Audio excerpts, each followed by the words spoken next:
The award-winning Tennessee WildCast is on the air with the latest on hunting, fishing, boating, wildlife watching, and all things outdoors. Make welcome your host, drummer and outdoor expert novice, Jason Harmon. All right. Hello, everybody, and welcome to this edition of Tennessee WildCast. We're glad you're tuning in. Thanks for watching. Thanks for listening.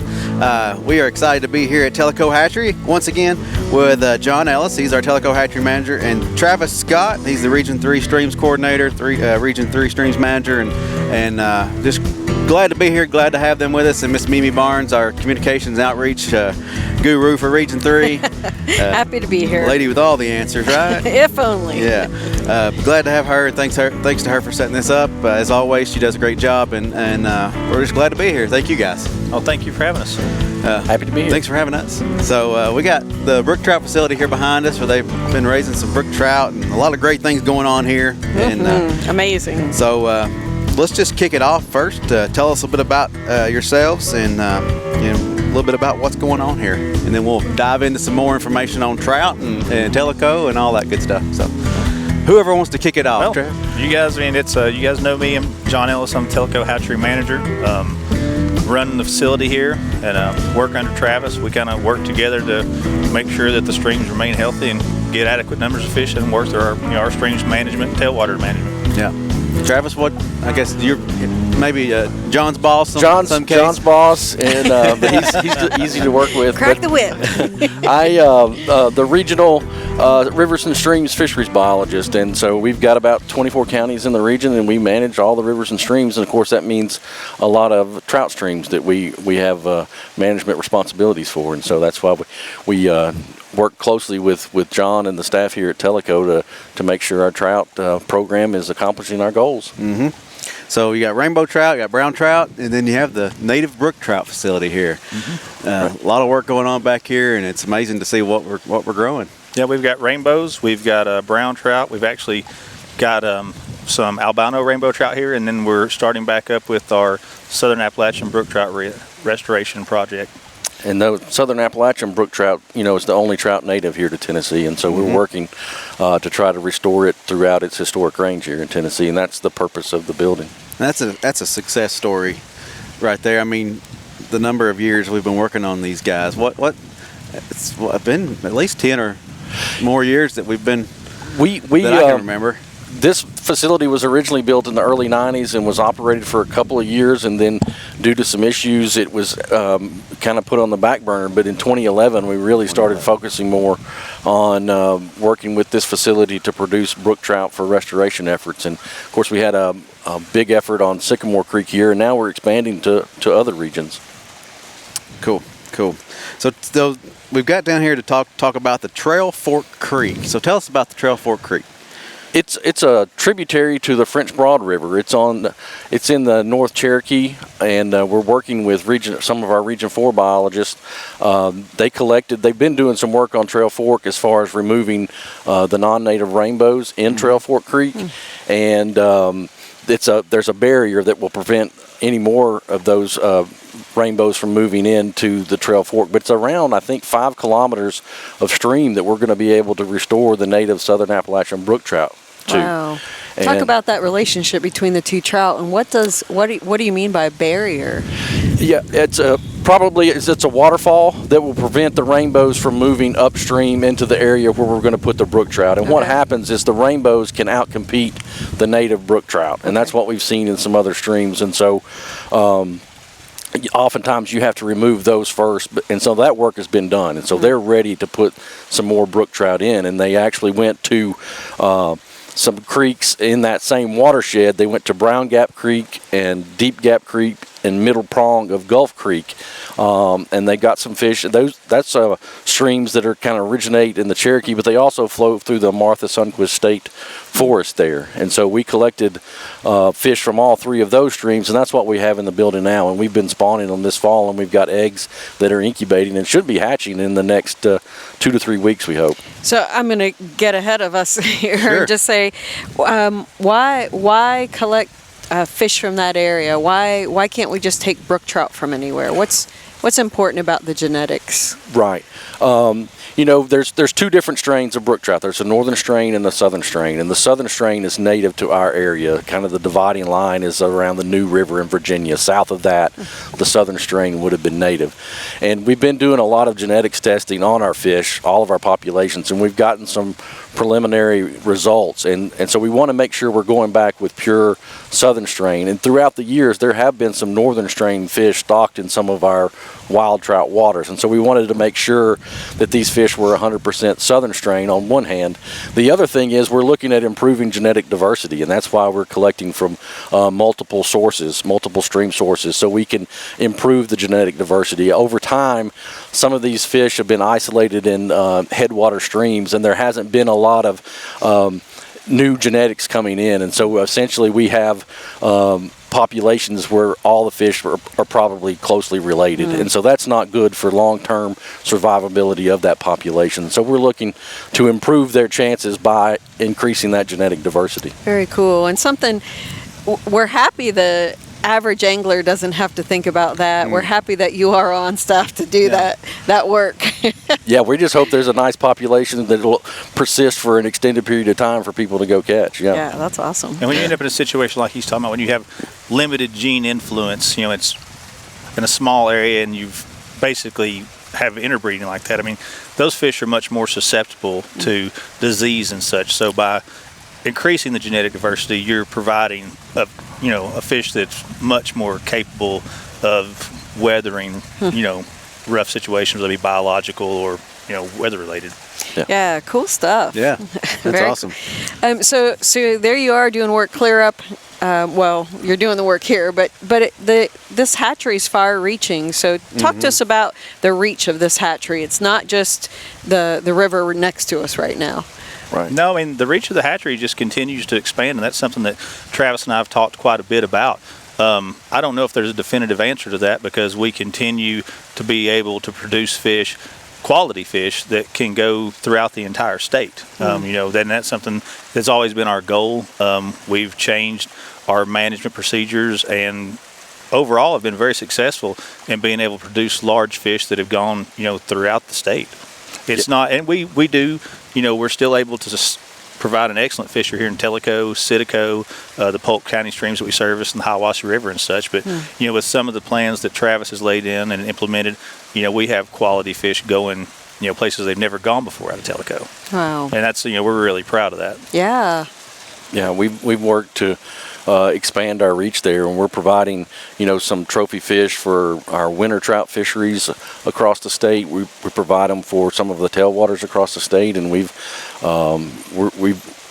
really expanded that this year. We're going to have a lot more of these trophy fish to incorporate into our different fisheries, so it's very exciting. And we've had a lot of success getting in retired brood fish from federal hatcheries, and even producing our own trophies here, and getting them up to size, and we can add significant weight and increase their health substantially before they're released. You just end up with a lot better resource.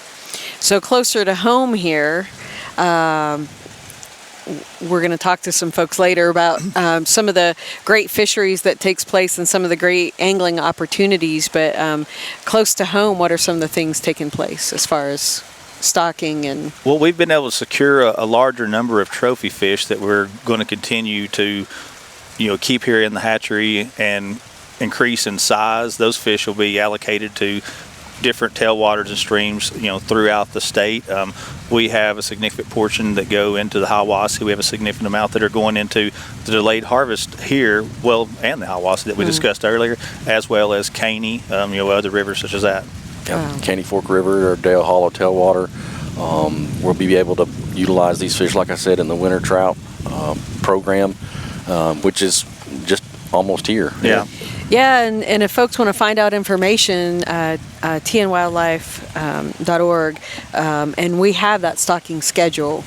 Yes. And they can find that winter trout stocking schedule on the website. Yeah, and there's a new, speaking of the website, there's a new trout stream forecast thing. So a little map that you can find these bodies of waters, and it's got some tips and tricks there, and what's good to catch and good time of year. Yeah. We've worked to kind of produce those fishing forecasts for our larger tailwaters across the state, the trout tailwaters. It's got some very valuable information, tips and tactics, and a brief description of what to expect there. Very nice. And we hope maybe to expand that beyond that in the coming year. So, as well as, I mean, you talk about these fish are going to different bodies of water and different tailwaters and things like that. Are we helping our other hatcheries out with these fish too? Do some of these fish go to other hatcheries in our system? And oh yeah, all of our hatcheries work closely together to make sure that we're getting the fish to the places where we need them to provide quality angling across the state. Mm-hmm. And so there's, we use proper precautions because we don't want to be potentially spreading diseases from one facility to the other. But yeah, we get fish from Dale Hollow. We send fish to Flintville Hatchery. We work closely with Buffalo Springs on some stuff. And so all of our hatcheries kind of work together to make sure we're getting fish where they need to go and the right size fish for those different projects. And we may be split by regions, but we're one agency. And you mentioned that, with the Trail Fork Creek, that's a Region 4 stream up in that area. So we're working closely with the different regions and making things happen. Certainly. So that's good to see. We're a team here. So let's give a shout out to the employees, and I'll let Mimi do this because she promised she would do this. So go ahead. Casey and Jessica are here, and I said Rob's off today, but Wilson Tanksley, ironically, his last name's Tanksley, and he is a long distance hauler for us all those, and we know he listens to the podcast. We're so grateful for their hard work. Talk about the few employees that you have here, and you're basically farming. Well, we have over here behind us Jessica Matoy and Casey Osborne, and they're really invaluable to our operation up here. They're fully capable of doing anything that we do here and are fully responsible for the facility and run it on their own from time to time. And being isolated like we are and on the work schedule that we have, that's unavoidable that you will be up here at times by yourself. And someone has to be here every day. More or less, yeah. I mean, it's something that we guard. I mean, security at hatcheries is something that's become more of an into the eye of the public lately as some of the events that have happened in past years with the obvious people doing malicious things. But no, we always have one here, and those two girls they're unbelievable. You can count on them for anything. We have Wilson, who is our long haul driver.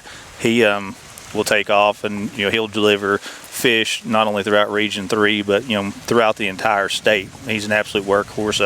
Rob Thuer is one of our senior members of staff up here. He's been here for over 20 years. Over 25. Yeah. Wow.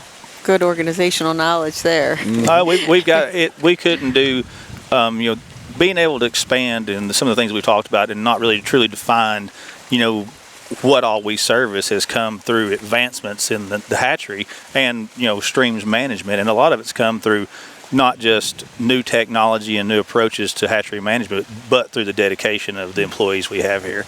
There's not any way you could do it without them. Yeah. You talk about security.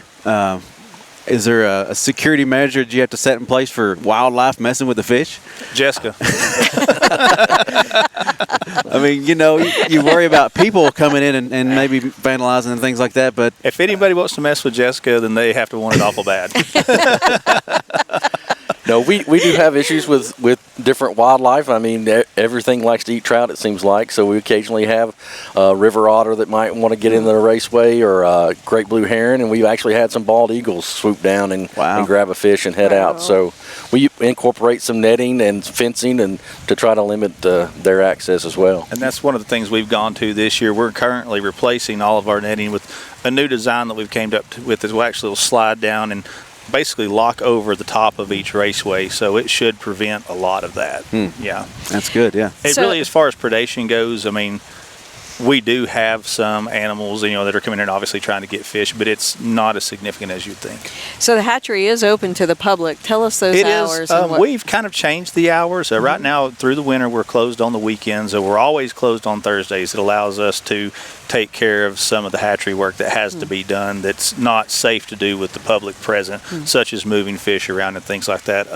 The best way to keep up with the hatchery hours is either to check the website or to call up here. here. It's we typically are open 9 to 3 throughout the week, closed on weekends right now. But when the summer rolls around, we'll be open 9 to 3, 6 days a week. We're always closed on Thursdays. Okay. Put you on the spot. What's the phone number if they want to call? 423-253-2661. Okay, and our website's tnwildlife.org. You know, hours and things are there. So, And that there's an answering machine that'll pick up usually, and there's usually a kind of it'll have the hours, and it'll have if it's in the stocking season, it'll explain our stocking, what we did that week, and awesome. Keep people informed on that. It's a good source for, like, you know, if we've stocked Green Cove Pond, what's going on at the time. It's a good source of information. And that information is available on the website as well. Mm-hmm. That's being updated, I think, at least weekly with the most recent trout stockings. Right. I believe that's about every Friday that goes. Yes. Goes I live think on. he tries to update it every Friday, all the stockings for that week. And there is, unique situations sometimes, especially this type of year, when you have weather coming in that we'll have to close for. I mean, we try to be as open as we can to the public, but we've really tried to concentrate on producing a quality fish and focusing more on the science side of things. So it's, we're trying to split the difference there. We're always an open facility when we can be, but at the exact same time, we're putting a lot of focus into the science of improving the fishing throughout the state. Yep.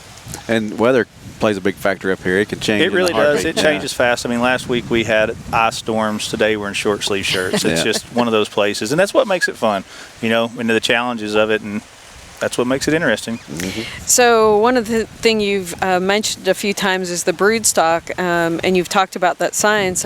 Tell us about the evaluation taking place to choose the brood stock for reproduction. Well, the brood stock, the only thing that we have here as far as brood stock goes for reproduction are the southern Appalachian brook trout that were collected and just brought in. What we have done with those right now is basically just trying to put some size on them and ramp them up for next year. I think we expect some success from the spawning this year. I think next year will be our bigger year, but in the hatchery building itself, I mean, it's a small building, but like I mentioned earlier, I mean, it's very well on its way to becoming state of art. We've been able to acquire chiller systems that's going to be able to keep the water temperature cold even in times of extreme heat. We're going to we're going to develop a recirculating system that'll allow us to actually increase the temperature and promote growth when the water is extremely cold. And then we've also looked into some new things like gas infusion technologies that'll raise the dissolved oxygen levels up. So basically, I think when everything here is all said and done, as long as we can have water in that building, we should be able to have fish that not only survive but thrive. Wow. And there's something special about that water, isn't it flowing from? Everything here is coming in from natural streams in the area. You have water coming in from Sycamore Creek, Tellico River, and Pheasant Branch. Okay, awesome. If I can speak a little more about our brood stock on the southern Appalachian brook trout, we're still looking at some of our genetics data that we collected from all of our populations, and we're evaluating that and trying to find the best brood source for some work that we've got planned on the Tellico Creek drainage here in the South Cherokee. It's in Monroe County. The Tellico Creek drainage is a priority watershed for the U.S. National Forest, and it's also in a wilderness area. And so we've done some preliminary work this year as far as monitoring temperatures and evaluating what type of trout are present in that stream. And we've got our basics down, and we're ready to go back with some fish in the upper reaches of North Fork of Tellico Creek. And so we're going to be working over the coming months to determine where we want to get those brood fish from, and that's our goal next year. Is we're going to have fish in this facility for a couple of different streams to work on restoration efforts. That's awesome. Yeah, we're planning on expanding too. Right now we're running 2 tanks in there. Hopefully by this time next year we'll have 4, and then this new gas infusion technology and in cooperation with the recirculating system and the chillers, and it should be something. So what can one tank hold? I mean, what when you say one tank, what does that mean? Well, I mean, it's a trough actually. I mean, I don't know if I could give you an exact number on the capacity of it. There's in hatchery work, there's a little bit of art and science. So I mean, it's just one of those things that you get in there and kind of feel out. In one of these round tanks behind us, like I mentioned earlier, we propagated albino rainbow trout for the first time ever, and I think at one point in time we had upwards of 600 to 800 fish a side. Okay. Yeah, and I would say that'd be a reasonable number. Would you? Yeah, we on our brood fish, we're usually targeting around 50 fish total, 25 pairs, male and female, for our brood stock on our brook trout. If we can get those numbers. Sometimes the populations won't allow that, but that's our target on collecting brood. As far as fingerlings, we've had up to 3,000 fingerlings in there, and that's going to vary. As they get bigger, you're going to have to spread them out into more tanks, and also on your water quality, and that's why we're making some improvements with the gas infusion, the chillers, and the recirculating pumps. That will all improve our capacity, and so that'll help as we have more and more fish in there. And then at what point will they be reintroduced back into the creeks and waterways? The fish that we spawn this fall, we'll raise those fry up until our target would be sometime in May. By the end of May, to have those back in the stream. That fast? Yes.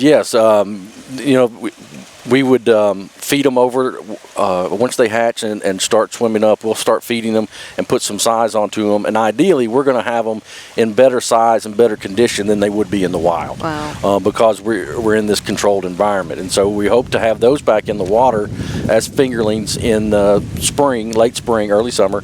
But the brood fish we have, we'll keep them for another year, and we'll be able to put considerably more size on them, and that increases their fecundity. They'll have more eggs, they'll have more milk, and we'll have more fingerlings for the next year. Wow. And so it's going to be a multi-year project on Trail Fork, and the same with Citico when we start down that road. And the goal there is to collect some brood stock next fall to spawn for Citico Creek.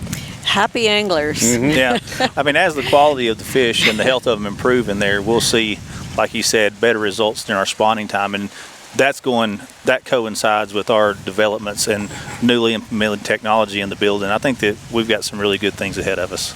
It sounds like it. Yeah. It sounds like it's already there, but better things to come. It's an exciting time, because it seems like that just kind of out of nowhere there's been some recent developments in technology that's really going to benefit what we do. Oh, yeah. Thanks for staying on top of that. Well, I mean, it's fun. I mean, it really is. I mean, that's if you're a part of doing this is enjoying it, and solving problems like that is what we do. I see that. The technology is changing, but you're still using some of these older raceways too, and these circular pools. I was learning earlier that these were built in 1930s. The thing about it 30s, is, yeah. I mean, those are some of the original pools. Travis, actually, when he was the manager here, is the one that got those up and running. We're getting ready to hopefully have another one fired up, and we should be able to outsource quality dissolved oxygen to these pools. But there's absolutely nothing wrong with them. I mean, they are a perfect place to raise big fish, and that's what we use them for. Yeah. It's cool. It's awesome to see the technology changing, also being able to utilize what's already here. And yeah, you're kind of getting a little bit of something brand new that's cutting edge and unbelievable, and then it coincides perfectly with what's always been done. Mm-hmm. All right. Well, let's see what else we got here. The events. What events are being held around this area and that we're involved in? We talked about the hatcheries open, but then there's also some special events happening nearby too. Yeah, you do all this amazing stocking in the area and the delayed harvest, and that's a great draw for anglers at any time. But then on top of it all, you're providing these events and opportunities. Well, the delayed harvest it's something that's just grown right before our eyes. I mean, it's really amazing when you come up and down this road, even in the middle of the week, cold weather, it doesn't matter, you're going to see a significant representation of fly fishermen and spin fishermen. I mean, people that are coming up here and enjoying the delayed harvest. And, we have that, and that's been extremely successful. But no, we do a lot of veterans work. We do at least 2 Project Healing Waters events a year. One of them is a pond event. The other one is actually a stream event here on Tellico River. And both of those have just become outstanding. The 2 guys here that were here earlier, Caleb and Cody, they're both active participants of that. And so is Travis. They all serve as guides. Mark Thurman does as well. It's probably, in my opinion, one of the most rewarding events that we have. At the exact same time, in June, we'll have our annual kids event over Free Fishing Weekend, and it's grown every year. It's just getting better and better and better. And the thing about it is, it's in all of these events, I mean, it gives us a unique opportunity to reach out to the future of fishing, or people that have found basically a therapeutic route to something traumatic in their life through fishing. But at the exact same time, it's an open resource, so when these guys are done or the children are done, then the other fishermen come in and take advantage of it too, which is a win-win. There's no downside to it. And the people here, going back to the staff, Jessica works relentlessly on our children's event. Everybody comes together really, really good for all of our veterans event. It's amazing. It seems like it would be a complicated thing to do, but it's just very natural because so many people jump in to help out. So was it May of 2019 we joined you for the dedication of the Moment of Freedom Pier? Absolutely. Tell us a little bit about that. Another great addition to the area. Really, the person to talk to us about, be with Mark Thurman, was integral to that. But we worked hard, got it done. It's a handicap accessible spot for people that have mobility issues, can have a true stream fishing experience. With it being right here outside the hatchery, it's not hard to manage. And it's one thing that I've been very surprised about is, that's always been a pretty popular fishing spot out there. And, adding that pier there and kind of making it where, it's specifically used by people that need it when they are here. We've had absolutely none actually conflict with it. People have been very respectful. It's worked out very, very, very well. And I've seen it's not something that you see limited use of. It's used frequently. That's fantastic. Yeah, it's used frequently. As you all expected. And one of the things one of the neatest things was, you guys might be familiar with Zeke Hembry. He's a pretty awesome little dude. Shout out to Zeke. Yeah, he's Zeke pretty kid. much gets into everything, But at our kids event this year, Zeke caught the biggest fish of the entire event off the Moment of Freedom Pier. Wow, that's great. And so that was really And he was good. here for the dedication, and he was the here first for to the cast. dedication, did the first cast, and then he came back at the kids event and caught the biggest fish. That's awesome. Yeah, that dude's on fire. He's a great kid, and he's been able to take advantage of a lot of our efforts, for those folks that are wheelchair bound. And Nothing stops him, man. Yeah, I really encourage folks, come visit the area, come fish in this area, come visit the hatchery. Just come experience it. There's so many things to do in Tellico. Yeah. You don't have to be a fisherman to enjoy it, but we like it when you are. And they're not here and they're not expecting this, but there's a lot of places, cabins to rent and places to stay, places to camp. Come check it out. Tellico's pretty cool. It's a cool area. Absolutely. And you can get involved with some of these outfitters and things in the area, or come just visit the right hatchery. down the road here at Green Cove. They have cabins and rooms available that are right on the river year round. Well, I have to say, Travis, John, we so appreciate your dedication. Your dedication to good science that's making this fishery expand, not just here as we learn, but across the state, and providing for anglers. Get out there, feel those tight lines. No, I'm honored to be a part of it and to be a part of a team that thinks progressively and allows me to do the things that we're capable of doing. It truly is. It's working with each other. Yeah. Well, thank you guys. Thank you, Mimi. My pleasure. And thank you all. Thank you all for watching. Thanks for tuning in. Keep coming back, and remember tnwildlife.org. It's a great place to stay up to date and connected with us. And we'll see you next time on Tennessee WildCast. Thanks for tuning in. Stay connected with TWRA by visiting our website at tnwildlife.org and follow us on Facebook, Twitter, and Instagram. Hey, it's all about Tennessee wildlife. It's what we do. Tennessee WildCast will be on the air again next week. We'll see you then.